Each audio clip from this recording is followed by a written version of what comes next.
बिस्मिल्लाहिर्रहमानिर्रहीम। आज English language की हमारी क्लास नंबर 5 है। बड़ी इंपॉर्टेंट लेक्चर्स हमारे चल रहे हैं। सबसे पहले हम आपको सेंटेंसेस के बारे में, उसके अलावा सब्जेक्ट ऑब्जेक्ट हम पढ़ चुके हैं, वर्ब के बारे में पढ़ चुके हैं, नाउन प्रोनाउन हमने पढ़ लिया। आज का हमारा लेक्चर सबसे पहले कुछ कंट्रैक्शंस आपको पढ़ाई जाएंगी। इंपॉर्टेंट कंट्रैक्शंस हैं। देखिए, गोरे की जुबान समझने के लिए याद रखिएगा कि आपको कंट्रैक्शंस पे अबूर हासिल होना चाहिए। मैं आपको उस दिन भी बता चुका हूँ कि वो हम जब बोलते हैं हमें उसकी तब ही वो समझ नहीं आती कि वो ज़्यादातर कंट्रैक्शन का इस्तेमाल करता है। हम कहते हैं what are you going to do और गोरा लिखता है what you gonna do. That means कि हमें उसके एक्सेंट तब ही समझ नहीं आता कि हमारे पास कंट्रैक्शन पे अबूर नहीं होता। तो हम कंट्रैक्शन पे अबूर हासिल करेंगे। आपके पास सबसे पहले फुल फॉर्म और उसकी कंट्रैक्शन आ जाती है। हर फुल फॉर्म की आपके पास कंट्रैक्शन है। जरा गौर कीजिएगा। डू नॉट को हम लिख सकते हैं डोंट एपोस्ट्रोफी डाल के, और इसको पढ़ा जाता है डोंट। डू नॉट को डोंट जैसे प्रोनाउंस किया जाएगा, कोशिश करें इसको प्रोनाउंस मेरे साथ करें। डज नॉट को डजंट, डजंट, ठीक है। डज नॉट को डजंट पढ़ना है। फिर इसके बाद इज नॉट को गोरा प्रोनाउंस करता है इजंट, इजंट। एम नॉट को, एम नॉट की याद रखिएगा, एम नॉट की कंट्रैक्शन नहीं होती है, ठीक है। लेकिन मखसूस केसेस में हमने देखा कि गोरा इसकी कंट्रैक्शन बना के, जैसे आर नॉट की आपके पास कंट्रैक्शन है आंट, ठीक है जी। आर नॉट को आंट हमने पढ़ना है, ठीक है, आंट। लेकिन इसकी मखसूस कंट्रैक्शन नहीं है। आर नॉट को हमने आंट पढ़ना है। गोरा इसकी कंट्रैक्शन में भी एम नॉट की भी किसी जगह पे आंट लिख लेता है, लेकिन आपने एम नॉट की कंट्रैक्शन ना बनाए तो ज़्यादा बेहतर है। फिर इसके बाद आपके पास हैव नॉट की कंट्रैक्शन आपके पास है हैवंट। हैज़ नॉट की आपके पास कंट्रैक्शन है, हैज़ नॉट की कंट्रैक्शन हमारे पास मौजूद है हैजंट। डिड नॉट की हमारे पास जो कंट्रैक्शन है वो है डिडंट, डिडंट। फिर इसके अलावा full form and then contraction. हर फुल फॉर्म की अपनी कंट्रैक्शन पाई जा रही है। ये बहुत काम का लेक्चर है, लाजमी इसको तैयार करें, लाजमी चीज़ें सीखें। डिड नॉट की आपके पास डिडंट है। फिर आपके पास वॉज नॉट की वाजंट, वाजंट प्रोनाउंस करना है इसको।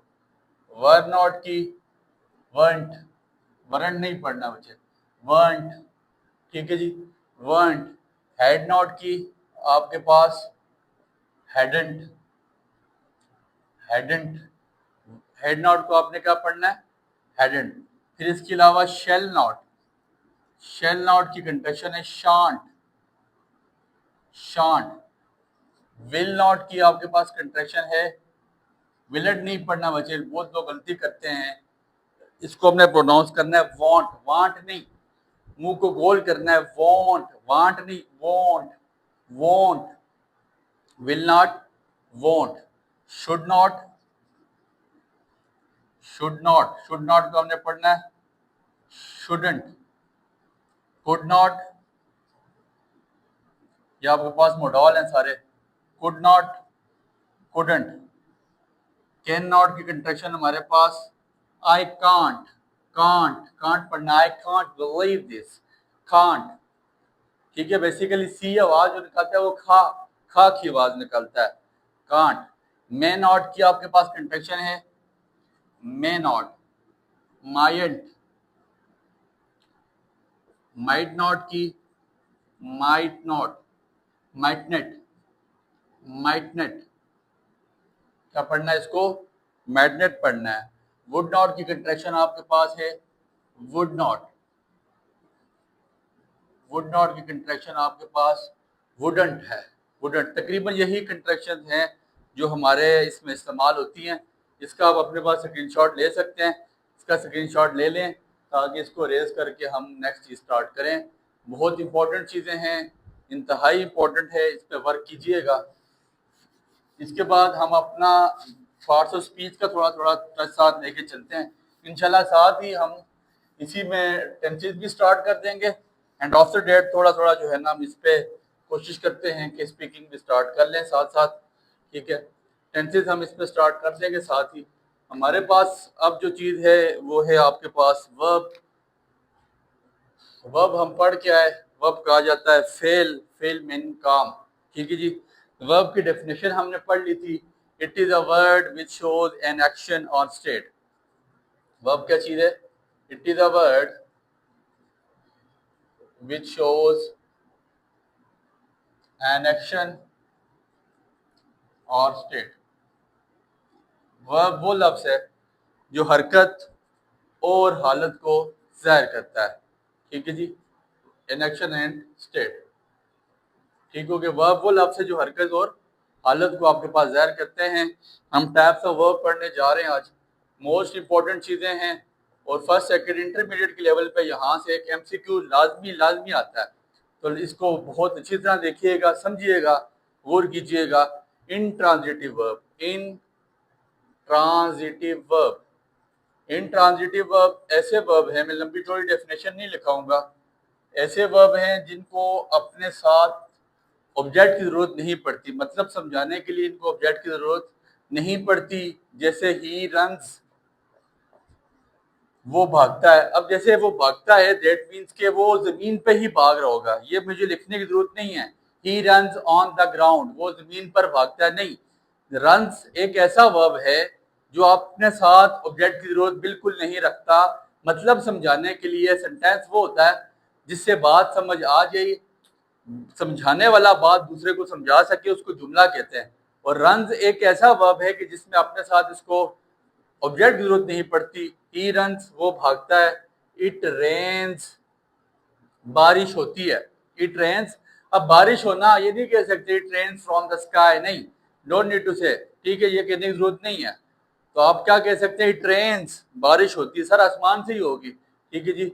अली क्राइज, अली रोता है, सर अब जो रोता है तो वो मुंह से ही रोएगा, जाहिर सी बात है। तो डेट मीन्स के जहां पे हमारे पास ऑब्जेक्ट की जरूरत ना पड़े उसको हम इंट्रांजिटिव वर्ब का नाम देते हैं। दूसरी तरह का वर्ब हमारे पास ट्रांजिटिव वर्ब है नीड्स ऑब्जेक्ट। ये वो वर्ब है जिसको अपने साथ ऑब्जेक्ट की जरूरत लाजमी पड़ती है, ये ऑब्जेक्ट के बगैर मतलब समझा नहीं सकता। ही प्रिपेयर्स, अब वो क्या प्रिपेयर करता है? ही प्रिपेयर्स, वो क्या प्रिपेयर करता है? टेस्ट प्रिपेयर करता है, कोई लेक्चर प्रिपेयर कर रहा है, क्या चीज प्रिपेयर कर रहा है। तो जब तक बताया नहीं जाएगा बात समझ नहीं आएगी, और जब तक बात समझ नहीं आएगी इसका मतलब है कि वो वर्ब आपके पास ट्रांजिटिव वर्ब है जिसको ऑब्जेक्ट की जरूरत लाजमी है। ही प्रिपेयर्स टेस्ट, ही वॉचेस, वो देखता है, क्या देखता है जी? ही वॉचेस फिल्म्स, वो फिल्म देखता है। ही वॉचेस फिल्म्स, वो फिल्म्स देखता है। तो ट्रांजिटिव वर्ब उन वर्ब को कहते हैं जिनको अपने साथ वर्ब की जरूरत, जिनको अपने साथ ऑब्जेक्ट की जरूरत लाजमी पड़ती है। फिर तीसरी तरह का वर्ब आपके पास इनकम्प्लीट वर्ब है। ये आपके पास ऐसे वर्ब्स होते हैं जिनके पास सब्जेक्ट भी होता है और ऑब्जेक्ट भी होता है। इनके पास सब्जेक्ट और ऑब्जेक्ट दोनों होते हैं, लेकिन ये मतलब फिर भी नहीं समझा सकते। मैं अक्सर इस मिसाल को देता होता हूँ। They choose him their president, उन्होंने उसको अपना सदर मुंतखब कर लिया। अब हमें ना तो दे का पता है ना हिम का पता। कि किसी का नाम होता, कोई किसी मुल्क का नाम होता तो हम समझ जाते कि किसने किसको सदर मुंतखब किया। लेकिन यहाँ पे चूज एक ऐसा वर्ब है कि जो हमें ये समझाने से कासिर है कि वो दे कौन है और वो हिम कौन है। तो ऐसे वर्ब जिनके पास सब्जेक्ट भी मौजूद हो और ऑब्जेक्ट भी मौजूद हो लेकिन वो फिर भी मतलब समझा ना सकें, उनको हम इनकम्प्लीट वर्ब का नाम देते हैं। फिर उसके अलावा स्ट्रॉन्ग वर्ब, स्ट्रॉन्ग वर्ब ऐसे वर्ब होते हैं जिनको अपनी सेकंड या थर्ड फॉर्म बनाने के लिए ईडी या डी का इस्तेमाल नहीं करना पड़ता। वो इतने स्ट्रॉन्ग हैं वो अपने अंदरूनी वॉल्स में तब्दीली करके सेकंड या थर्ड फॉर्म बना लेते हैं। जैसे रन, भागना, आर यू एन रन, इसकी सेकंड फॉर्म होती है रेन, आर एन रेन। अब यू चेंज हो गया ए में, वॉल्स में तब्दीली आ रही है, ए ई आई ओ यू, ये अपने अंदरूनी वॉल्स में तब्दीली करके अपनी सेकंड फॉर्म बना देते हैं। जैसे अब आपके पास ड्राइव वर्ब में चलाना, सेकंड फॉर्म इसकी क्या बनती है? ड्रोव। राइड आपके पास वर्ब है, इसकी सेकंड फॉर्म बनती है रोड। देखें आई चेंज हो रहा है ओ में, आई चेंज हो रहा है ए में, वॉल्स में तब्दीलियां आ रही हैं। अंदरूनी वॉल्स में तब्दीली करके ये अपनी सेकंड फॉर्म बना रहे हैं, स्ट्रॉन्ग है, इनको किसी चीज की जरूरत नहीं है, इनको डीजेईडी की जरूरत नहीं पड़ती, इसलिए इनको स्ट्रॉन्ग वर्ब कहा जाता है। पांचवी तरह का वर्ब आपके पास है वीक वर्ब। ये कमजोर वर्ब होते हैं, नाम से ही पता चल रहा है कि ये इनके अपने पास सेकंड या थर्ड फॉर्म बनाने के लिए इनके एंड में डी या ईडी का इस्तेमाल किया जाता है। वॉच्ड, वॉच की सेकंड फॉर्म आपके पास क्या बन जाती है? वॉच्ड। अब जैसे बार, बार का मतलब होता है भौंकना, बार की सेकंड फॉर्म आपके पास क्या बन जाएगी? बार्क्ड। तो जब अपने पास वर्ब को सेकंड फॉर्म बनाने के लिए डी या ईडी का इस्तेमाल करना पड़े तो उसको हम वीक वर्ब कहते हैं। फिर उसके बाद पार्टिसिपल, ये बहुत काम का है, याद रखिएगा। वर्ब के आगे आईएनजी लगाने से जब किसी की सिफ्त बन जाए, क्या बन जाए? एडजेक्टिव बन जाए, किसी की अच्छाई बुराई खामी खूबी बन जाए, उसको हम पार्टिसिपल का नाम देते हैं। जैसे बार्क वर्ब है भौंकना, आईएनजी लगाया, आपके पास क्या बन गया? बार्किंग। बार्किंग डॉग्स इसकी सिफ्त है, भौंकने वाले कुत्ते। डांसिंग गर्ल्स, नाचने वाली लड़कियां। स्मोकी नाइट, मतलब जितने भी आपके पास ऐसे ऐसे वर्ब जिनके आगे आईएनजी लगाने से किसी की खामी खूबी अच्छाई बुराई बने, उसको हम पार्टिसिपल का नाम देते हैं। फिर इसके अलावा आपके पास एक और टाइप है जिसको हम जेरेंड कहते हैं।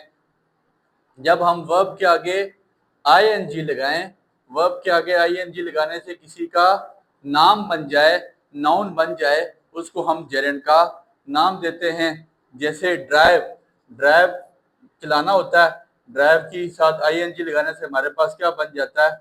ड्राइविंग। और ड्राइविंग नाउन है, या तुम ड्राइविंग करते हो। स्मोक आपके पास वर्ब है, स्मोक के आगे आईएनजी लगाया, स्मोकिंग बन गया, तो हम कहते हैं यार तुम स्मोकिंग करते हो।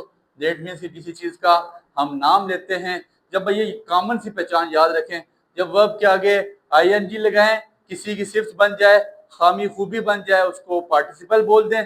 और जब वर्ब के आगे आईएनजी लगाने से किसी की नाम बन जाए, उसको हम जेरेंड बोलते हैं। और आखिरी टाइप हमारे पास क्या है? इन्फिनिटिव। इन्फिनिटिव बहुत इंपॉर्टेंट सर, ये बड़े पीएससी एनटीएस के एग्जाम में पूछी जाती है। ठीक है, टू के आगे हमेशा वर्ब की फर्स्ट फॉर्म आती है, इसको इन्फिनिटिव कहते हैं। लोग बहुत सारे गलती करते हैं। ठीक है, I want you to taking class, नहीं सर टेकिंग नहीं होगा। टू अपने पास वर्ब की फर्स्ट फॉर्म के अलावा कोई बर्दाश्त ही नहीं करता। I want you to take class, मैं चाहता हूं कि तुम क्लास लो। टू के फौरन बाद वर्ब की फर्स्ट फॉर्म आती है। टू अपने बाद वर्ब की फर्स्ट फॉर्म के अलावा कोई फॉर्म बर्दाश्त नहीं करता, तो कतई ऐसा नहीं होगा कि टू के बाद कोई और फॉर्म लगे। तो वर्ब की टू के बाद वर्ब की फौरन से ही फर्स्ट फॉर्म आती है, टू के बाद वर्ब की कोई और फॉर्म नहीं आएगी। ये बहुत इंपॉर्टेंट चीज़ें हैं, बहुत काम की चीज़ें हैं, इनको कोशिश करें, इनको गेटअप करें, बहुत इंपॉर्टेंट बातें हैं, दुआ में याद रखिएगा। बहुत शुक्रिया।